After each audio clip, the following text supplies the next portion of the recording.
This is Esther, and I'm here for an interview with Emily Wilson. She's the Athlete of the Week by Feminist Club Women in Sports Wednesday. Hi, Emily. How are you doing? I'm good, thanks. How are you? Good. I'm good. Could you tell us a bit about yourself and off the field and on the field as well? Yeah, for sure. So I'm in my 4th year at UBC, and I'm studying kinesiology with a minor in psychology. After I graduate, I want to get into firefighting. The team is good. Yeah, I'm the goalkeeper for the women's soccer team. Women's soccer. Okay. So how has your team been doing this far? We've been doing well. We've had quite a few wins this season, so it's looking good.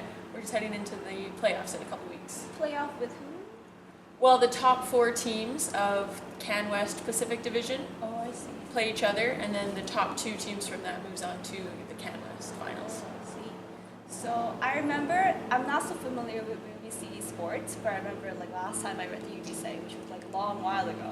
I remember they're raving about UBC women's soccer because you guys are doing really great. Yeah. Last year we had an undefeated season until we got to playoffs. Unfortunately, we didn't make it to nationals, but we're hoping to make it this year. Wow, that's great. And if I remember correctly, there's another game coming up this week or next week. Is that right? Yeah, this weekend we play 2 games. So we play the University of Victoria and Trinity Western University. Are you playing the University of Victoria or in Vancouver? UVic is in Victoria, and then we play Trinity here at home. Wow. So that brings me to the next question, which I was going to ask you, how you're managing your time between sports and school. Because I believe there is a minimum academic standard that you have to meet if you want to stay in the team. Right, yes, you have to have a minimum requirement of courses. I believe it's 3 per term.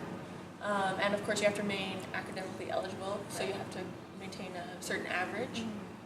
It's a bit of a struggle juggling coursework and practice time, but I think it's something that all athletes struggle with, and we all have to learn to adapt to it and manage our time wisely. Wow, that's great.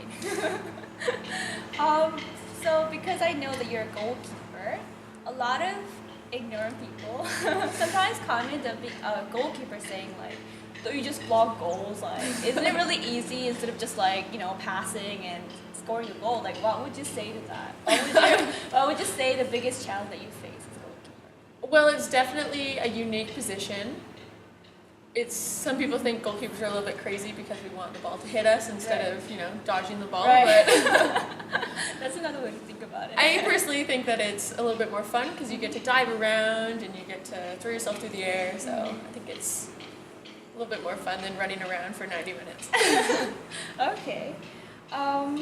So then, what would you say the biggest challenge was for you to enter this field, both as a student and both as a female, if there was any challenge you faced? To enter soccer? I don't think I really faced any challenges. I started at such a young age. When did you start? I started when I was 8. Wow. Yeah, so I've been playing for 13 years now. Yeah, so I didn't really face any challenges because it was something that my family was into, and a lot of my friends at school love soccer as well, so I didn't really face any challenges with that. So you used to play soccer when you were little, and then that got you really into professional sports as well? Or, you know what I mean?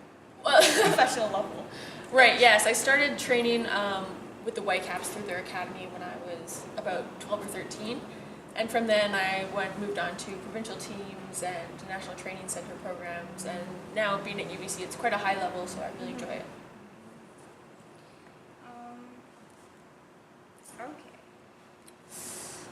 My next question, is there any project you're working on this year? Yes, actually there's one coming up for 2015.